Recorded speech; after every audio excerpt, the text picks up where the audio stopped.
What's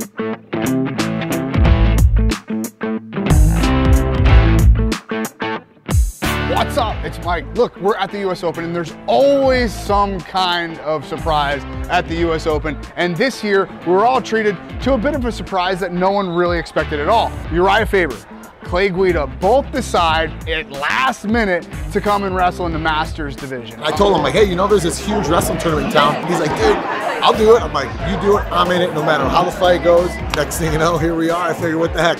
Didn't get my hand raised out there, but I'm gonna go out here and just have fun. I haven't strapped on the wrestling shoes to actually compete in 20 years, man. So I figured, why not, man? I haven't wrestled at all Since 2003.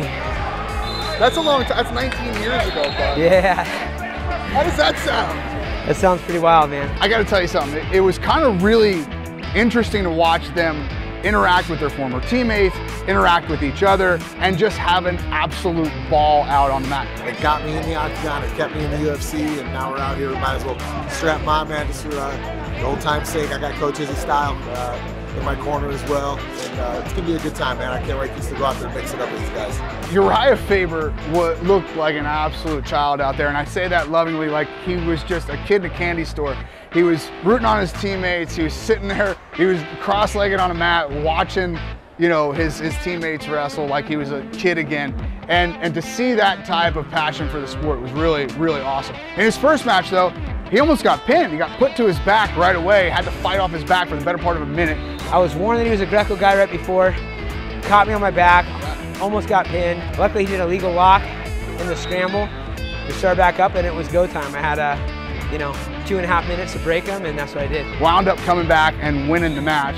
Semifinals, he wins like 8-0, and then the finals, he goes toe-to-toe with a guy that's made several national teams at the senior level. This guy was no joke. I had a great time. I was able to dig deep. I think I represented for my guys and had a good time, and I love wrestling, Wrestling Mafia, so hopefully it brought some more attention here. So you got to understand, it probably had nothing to do with the glory. It had absolutely nothing to do with winning wrestling matches. It had everything to do with simply enjoying the sport. And I'm telling you, Urijah and Clay, thank you so much for doing this, not just for me, but for the wrestling community.